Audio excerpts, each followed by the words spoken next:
नमः श्री यतिराजाय विवेकानंद विवेकानंद सूरये सच्चित सुख स्वरूपाय स्वामिने तापहारिणे।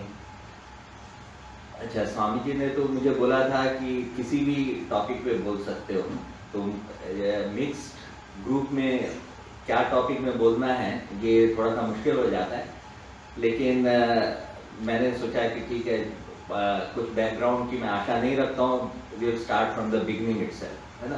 हम लोग जैसे साधु बन गए हैं तो we take many things for granted, जैसे एक्सिस्टेंस ऑफ गॉड और रिलीजन का मतलब ये है, सत्य है, ये मान करके चलते हैं हम लोग। लेकिन मॉडर्न यूथ है, उसके मन में संशय हो भी सकता है, नहीं भी हो सकता है, तो उसके बारे में हम लोग चिंता करेंगे। अच्छा, कितने लोग का साइंस बैकग्राउंड है यहाँ पर? कुछ लोग का नहीं है, फिर भी ठीक है। थोड़ा सा मतलब कि साइंस बैकग्राउंड होने से मैं जो बोलूँगा तो थोड़ा सा मतलब कि पसंद आएगा, नहीं होगा, थोड़ा सा नहीं भी समझ आ सकता है, लेकिन सार उसका ग्रहण करना। सब चीज़ जो मैं बोलूँगा हो सकता है थोड़ा सा हैवी हो जाए, पता नहीं। हाँ, यस, ओके। तो हम लोग जो है, पहला मैं सोच रहा हूँ, पहला जो प्रश्न हम लोग लेंगे कि what is the proof of existence of God. तो यूजुअली हम लोग के लिए तो it is we take it for granted, हम लोग तो इसी लाइफ में हैं, तो these things are very normal to us, we even don't even talk about it. तो हम लोग साधु जब हम लोग का जब भी स्टार्ट अवर ओन डिस्कोर्सेस, तो we directly start with Upanishad और what Swami ji said, and these things actually we already say these are true for, but for modern youth जैसे तुम लोग का है, तो तुम लोग जो है वो प्रश्न हमारे मन में उठता है, लेकिन तुमको शर्म भी आती है वो प्रश्न करने के लिए। तुम सोचोगे कि अरे स्वामी जी को मैं ये प्रश्न पूछूंगा तो क्या स्वामी जी सोचेंगे करके, तो ज़्यादा समय में आप लोग वो प्रश्न नहीं भी पूछते हो, तो वह प्रश्न हम लोग लेंगे। और दूसरे प्रश्न जैसे होते हैं, मैं तो वहाँ पे आपके कॉलेज में हूँ, यूनिवर्सिटी में, I always deal with the students of your age, तो मुझे मालूम है लगभग क्या क्या प्रश्न रहते हैं। तो एग्जिस्टेंस ऑफ गॉड रहता है, what is the goal of life. तो थोड़ा आगे जब थोड़ा सा उम्र जब वो पास करने लग जाते हैं, they have already completed their studies, then they start thinking about the world कि what is the nature of the world, और सोशल सर्विस और सोशल सोसाइटी के बारे में जो इतना आपका मतलब वहाँ पे आपको इनजस्टिस है, उसके बारे में सोचना शुरू करते हैं। लेकिन जब उसके भी पहले का स्टेज रहता है, when they are not so much bothered about the society, not so much bothered about the life के मतलब कि जो क्वेश्चंस हैं, then they when they start thinking about religion, their first question is कि what is the proof of existence of God, है ना। तुम लोग के भी वो स्टेज में निकले होंगे, या तुम you might have reach some conclusion. यहाँ पे आए हो तो definitely you might have reach some conclusion कि ठीक है, मतलब कि there is some reality in the religion, there is some truth in religion, but anyway, है ना। तो पहला हमारा लेते हैं what is the proof of existence of God according to, मतलब हम लोग साइंटिफिक एक्सप्लेनेशन भी देखेंगे। तो first we have to understand what is scientific explanation. तो जो हमारे फिजिक्स वाले या फिर मैथमेटिक्स बैकग्राउंड के लोग होंगे, तो उनको थोड़ा सा मालूम होगा कि साइंटिफिक एक्सप्लेनेशन क्या होता है, लेकिन फिर भी उसको हिस्टोरिकल पर्सपेक्टिव में देखने की ज़रूरत होती है। कि जैसे आपका जब साइंस डेवलप हो रहा था, तो आप समझ जाओ कि वैसे ग्रीक पीरियड से साइंस थोड़ा सा मतलब लॉजिक शुरू हुआ, यूक्लिड ने मतलब अपने जो लॉजिकल सिस्टम एक बनाया। फिर उसके बाद में आपके जो वेस्टर्न साइंस की बात हो रहा हूँ, इंडियन में भी आपका जो तर्क है, युक्ति कैसे होती है, लॉजिक का है, नया एक लोग जो है उन्होंने किया है। लेकिन मैं मतलब कि साइंस जब बोल रहा हूँ तो वेस्टर्न साइंस के हिसाब से मैं बोल रहा हूँ। तो वेस्टर्न साइंस का लॉजिक जो है वो आपका शुरू हुआ मतलब आपका ग्रीक टाइम से, and they also started this scientific inquiry, not just logic भी, और उसके साथ साथ साइंटिफिक इंक्वायरी भी उन्होंने वहाँ शुरू किया। And then in the middle ages उतना ज़्यादा डेवलपमेंट नहीं हुआ। जब क्रिश्चियनिटी जब बढ़ रहा था तो उस समय नहीं हुआ।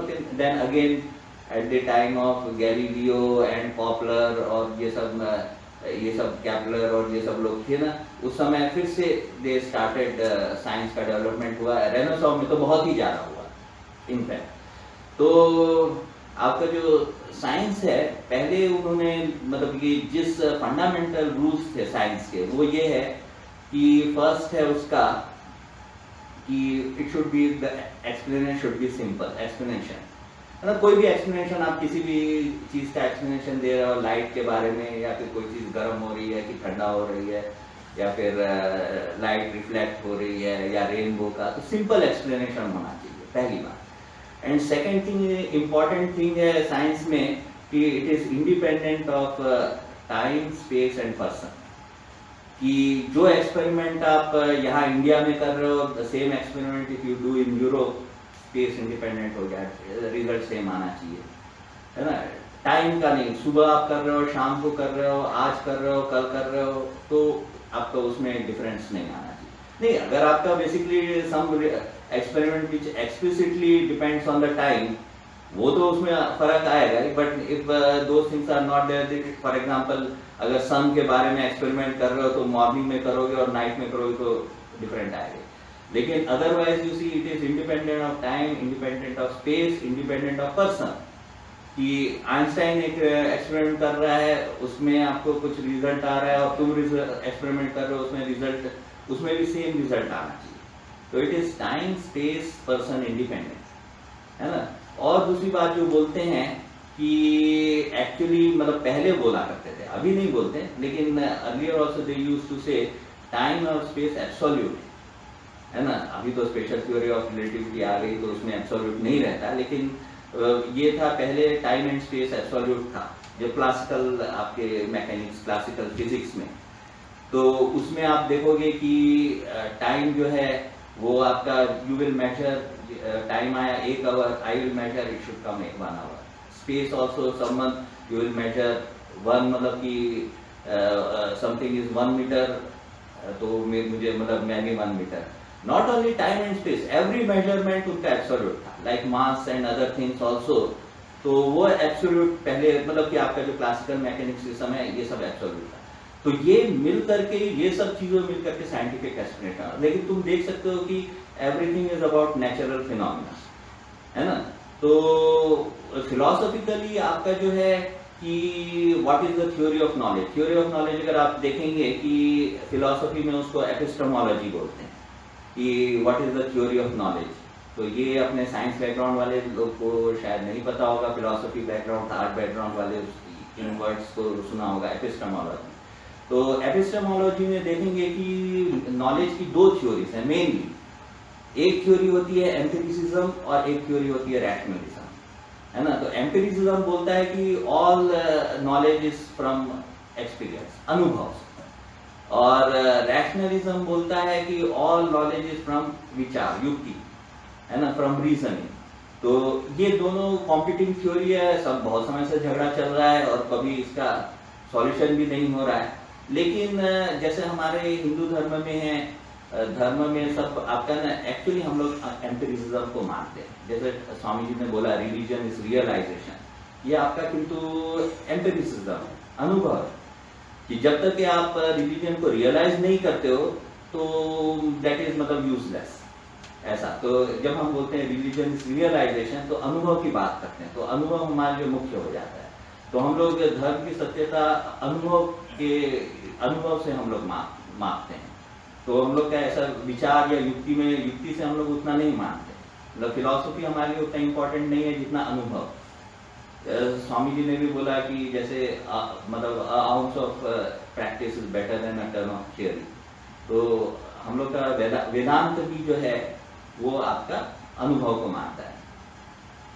एक और बात है कि जो है ना, बिलीफ वर्सेस रीजन, ये चलता रहता है। जो भक्ति वाले रहते हैं वो तो चाहते हैं, वो युक्ति के बारे में वो चिंता ही नहीं करते हैं, है ना। तो उनके लिए तो भक्ति है, प्रेम जो है वो इम्पोर्टेंट हो जाता है ना। तो it is important for them to love God. तो जो व्हेन यू लव समवन, तो रीजन डजंट वर्क, है ना। तो ये तो मतलब कि this are true in common world also. For example, a person is loving some other person, so you can give all kinds of reason but he will not agree to you. So when love is there, reason doesn't work. लेकिन हमारे जो common लोग हैं, हमारे मतलब वो आपके उतने उस लेवल तक के भक्ति नहीं रहती है, तो हमारे जो भक्त लोग भी रहते हैं उसमें भी थोड़ा सा डाउट आ ही जाता है, असंशय रहता है। तो मैं बोलता हूँ, और ज्ञानी लोग तो पूरे ही मतलब वो बोलते हैं कि नेति नेति, वो सब चीज में ही संशय करते हैं, है ना, जो भी उनका अनुभव है, ज्ञान है, सब चीज में संशय करते हैं। दोनों रास्ते हैं, आइदर यू मतलब भक्त का है पूरा बिलीव करो और ज्ञानी का है पूरे में संशय करो। ऐसा भी नहीं है कि आप जो है संशय करोगे तो आप कोई गलत चीज कर रहे हो। जैसे हमारे जो क्रिश्चियनिटी में भी था ना डाउटिंग थॉमस, तो डाउटिंग थॉमस को उतना वैल्यू नहीं देते, लेकिन हमारे लिए कोई प्रॉब्लम नहीं है। If you doubt you should, लेकिन हम लोग का एक ही है ज्ञान में, if you doubt you have to doubt everything, है ना। तब है कि आप मतलब ईश्वर में डाउट कर रहे हो, लेकिन आप ये जो आपका जो इंद्रिय ग्रह या जीव मतलब ये जगत है उसको डाउट नहीं कर रहे हो, ये ठीक नहीं है। अगर आप भगवान में भी डाउट कर रहे हैं तो आप ये भी डाउट करो कि मैं जो देख रहा हूं वो ठीक है कि नहीं, है ना। तो अगर आप ये सब चीज को डाउट करोगे ना, तब ठीक ज्ञान होगा। कि आप जगत को भी डाउट करो, इंद्रिय को भी डाउट करो और सबको देखो मिथ्या है, तब आप मतलब कि ज्ञान के रास्ते में ठीक है। आप आधी चीज को डाउट करो, जो सुविधा है उसको डाउट करो, जो सुविधा है उसको डाउट नहीं करो, तो उससे नहीं होता है। तो एक्चुअली इसलिए मतलब कि अगर आप तर्क भी करते हो कि ईश्वर है कि नहीं, हो सकता है भक्त को पसंद ना आए जो ठीक बात, लेकिन आपके जो मॉडर्न बच्चे हैं मतलब तुम्हारे युवक गण हैं, ये डाउट आता ही है। इसलिए मैं बोल रहा हूँ कि ये आपको चिंता करने की कोई प्रॉब्लम नहीं है।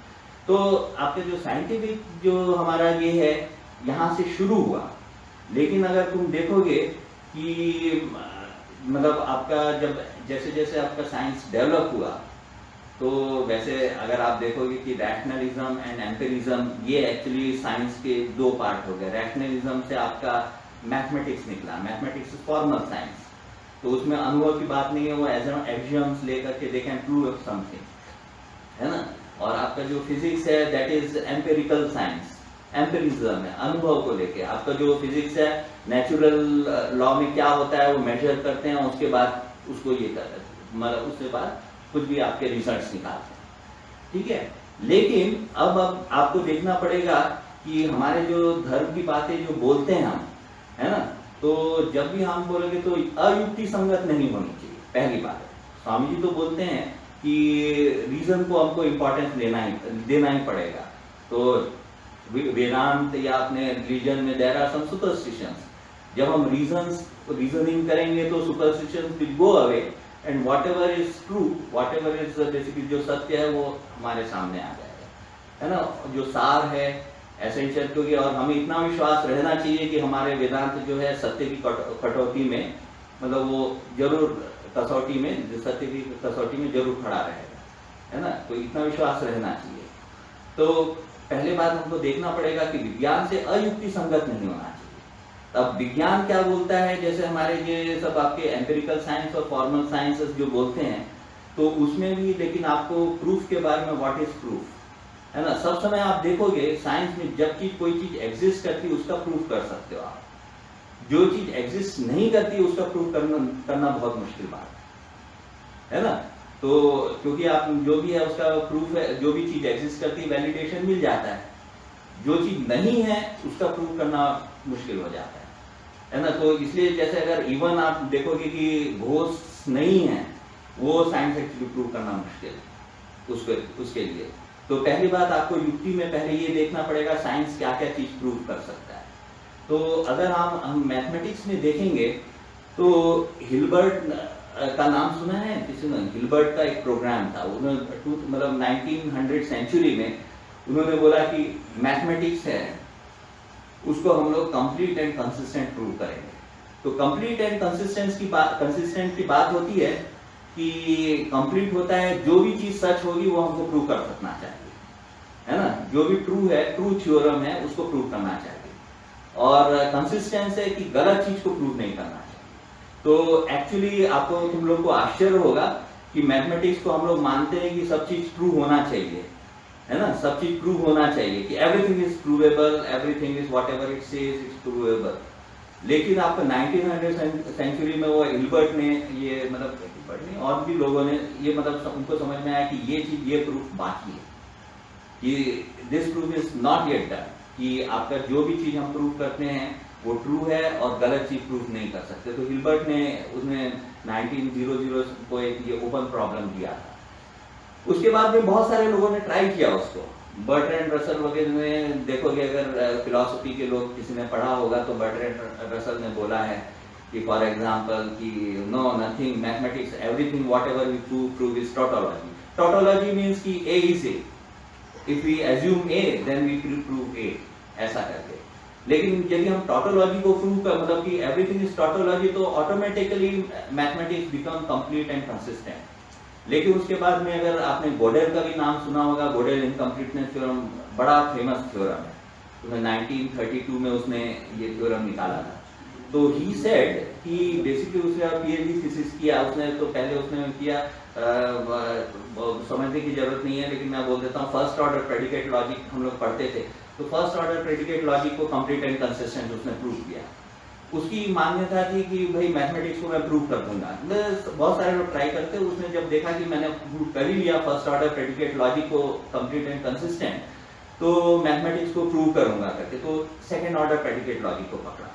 जब सेकंड ऑर्डर प्रेडिकेट लॉजिक को उसने पकड़ा गॉर्डन ने, तो उसने देखा कि उसका उसमें कंप्लीट नहीं, इट इज इनकम, उसका फेमस है कि इनकम्प्लीट थ्योरम, मतलब वहां पे he found the theorem which is true but उसका प्रूफ नहीं।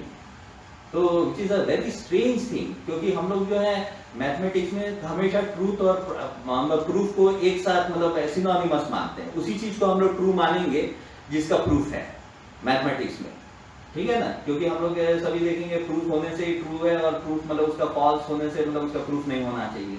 लेकिन उसने ऐसे थ्योरम निकाला, कंस्ट्रक्ट किया कि मतलब वो आप इंटरनेट में देख सकते हो, अभी तो सब जगह मिला है, वो तो बहुत पुराना भी हो गया, 80 साल हो गया, और उसके very simple proofs are also available now. तो उसने ऐसा निकाला कि देखो एक ऐसे थ्योरम है विच है ट्रू बट प्रूफ नहीं, तो मतलब उसने ट्रूथ एंड प्रूफ का है, उसमें एक बीच में डिस्टिंक्शन डाल दिया। तो सब लोग मतलब कि लोगों ने उसका स्टडी किया, भूल कुछ निकाल नहीं पाया, और बाद में सबने एग्री किया। लेकिन उसके बाद में उन लोगों ने बोला कि नहीं नहीं, ये आपने जो थ्योरम आपने बनाया है that is a very involuted and constructed proof, मतलब कंस्ट्रक्टेड थ्योरम, ये थ्योरम आपका रियल लाइफ में आएगा ही नहीं। ऑल रियल लाइफ में जो नेचुरल थ्योरम्स रहते हैं वो प्रूवेबल होने चाहिए, और आइदर ट्रू रहेगा फॉल्स रहेगा, ऐसा करके उन्होंने लोगों ने बोला। उसने फिर सेकंड पेपर निकाला। सेकंड पेपर में उसने बोला कि consistency of mathematics itself is not provable, ऐसा है। तो लोग, बहुत सारे लोग जो है पहला रिजल्ट जानते हैं लेकिन दूसरा रिजल्ट नहीं जानते। तो तुम देखोगे कि मैथमेटिक्स इटसेल्फ, जिसको हम लोग बोलते हैं कि फंडामेंटली उसका फाउंडेशन बहुत स्ट्रांग है, लेकिन एक्चुअली अगर आप देखोगे तो उसका जो कंसिस्टेंसी का प्रूफ नहीं है।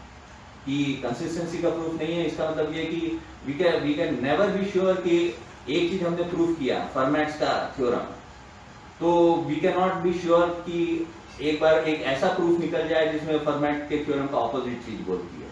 और कंप्लीटनेस की तो बात है ही नहीं, क्योंकि ठीक है फर्मैट्स का लास्ट थ्योरम प्रूव हो गया, लेकिन there are still theorems which are not yet proved, like Goldbach conjecture और Collatz conjecture वगैरह, जो मैथमेटिक्स जो पढ़ते होंगे वो तो जानते होंगे। तो नहीं भी जानते होंगे तो भी मैं बताता हूँ कि बहुत सारे कंजेक्चर्स ऐसे हैं जो अभी भी प्रूव नहीं हुए। तो मैथमेटिक्स भी एक्चुअली वहाँ पे आके खड़ा हो गया है कि न तो वो कंप्लीट है, कि you have some true theorems which are not provable, और उसका कंसिस्टेंसी का भी प्रूफ नहीं है। मतलब we are not even sure कि उसका जो ये मतलब व्हाटएवर फॉल्स थ्योरम्स है whether we will not be able to prove और नॉट। तो मैथमेटिक्स का यहाँ प्रॉब्लम है। फिजिक्स का प्रॉब्लम कहाँ पे है? फिजिक्स का प्रॉब्लम है इंडक्शन में।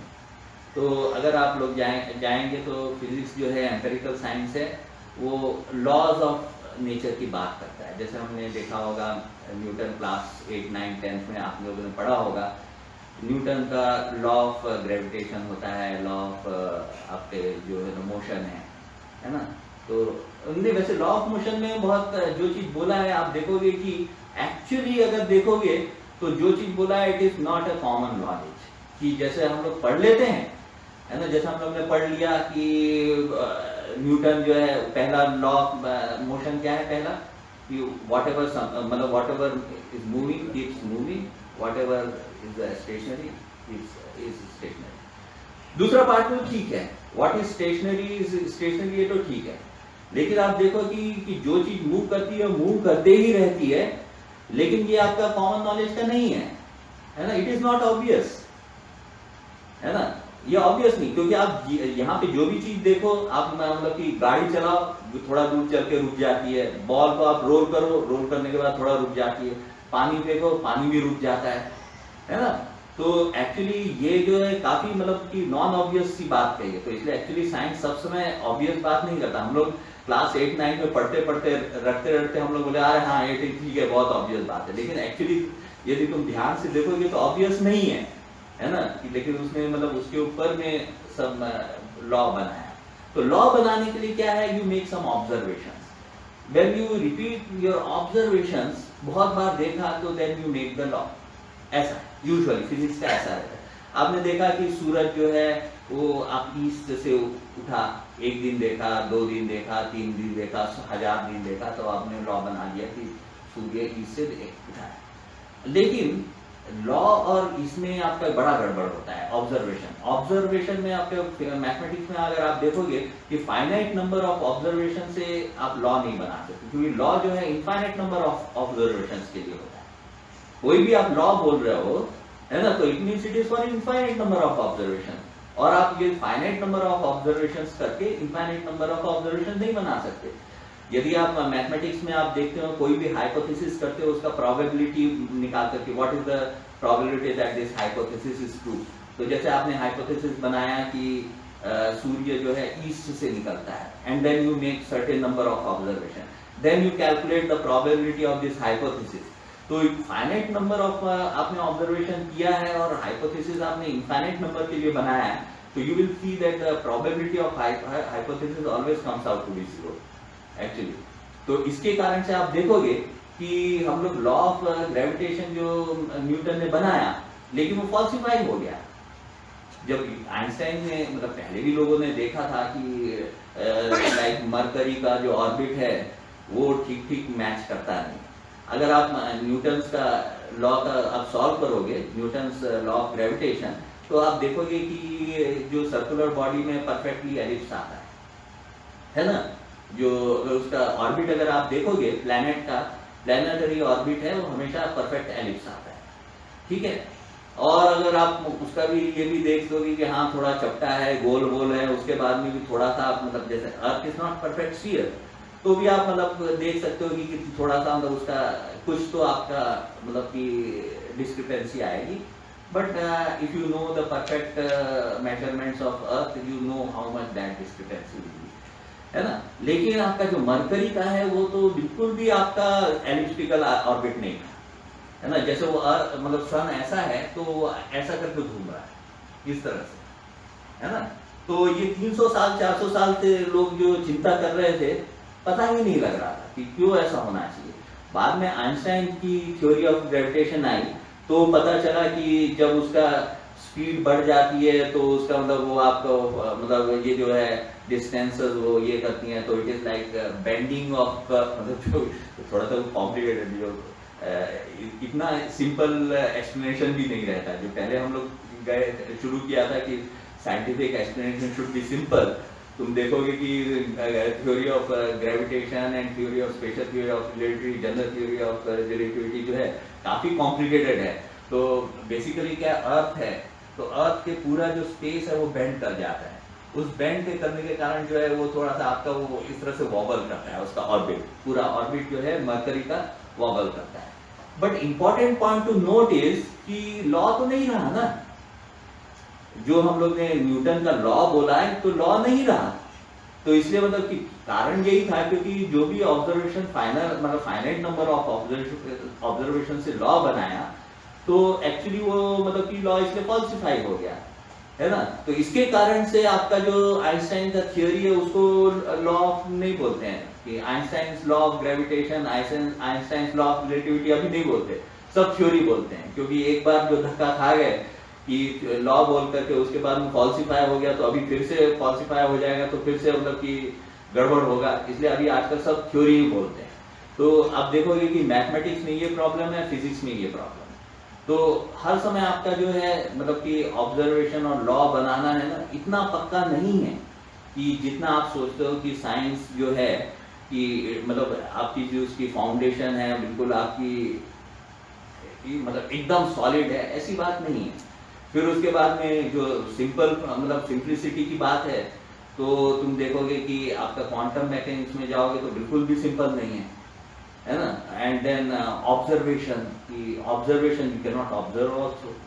जब आपके पहले तो ये था कि ठीक है आपके जो माइक्रोस्कोप लगा के एनी स्मॉलर मतलब smallest things we can observe, but जैसे जैसे आप मतलब कि छोटी छोटी चीज़ों में आप चले जाते हैं, है ना, तो आप देख रहे हैं कि वो पार्टिकल ही नहीं रहता है, वेव हो जाता है ना। आप देखोगे कि मिलमैन ने जैसे जब मिलमैन ऑयल ड्रॉप एक्सपेरिमेंट होता है 11वीं में 12वीं में पढ़ते हैं लोग, नहीं 11th-12th में है, तो मिलमैन ऑयल ड्रॉप एक्सपेरिमेंट, तो व्हेन मिलमैन ने वो ऑयल ड्रॉप एक्सपेरिमेंट किया, when he did his oil drop experiment, he said I could see the electron. Actually, he could not see the electron. Basically, it was the reflected light on the oil drops. But he said that I can see the electron. But वो नहीं है। तो finally देखो जब भी वो electron को पकड़ने के लिए गए साइंटिस्ट लोग, तो हेजनबर्ग अनसर्टेनिटी प्रिंसिपल आ गया, है कि नहीं, उसको पकड़ ही नहीं पाते। जब आपको उसको मतलब आपका पार्टिकल की तरह एक्सपेरिमेंट करते हैं, वो वेव बन जाता है, वेव की तरह एक्सपेरिमेंट करते हैं तो पार्टिकल बन जाता है। जैसे कैसे मतलब इलेक्ट्रॉन वेव के जैसे कैसे, देखो अगर आप वेव है, यहाँ पे कोई ऑब्स्टेकल है, तो वेव ऐसे गया, इसके साइड से निकल के दूसरी तरफ जाके मिल जाता है, ठीक है ना। वेव का तो यही प्रॉपर्टी है कि वो ऑब्स्टेकल से हटके रहना, क्योंकि वो वेव है, ऐसा करके चले गया, इधर से निकल जाएगा, दूसरी तरफ पहुंच जाएगा, ठीक है। पार्टिकल में ऐसा नहीं होता है।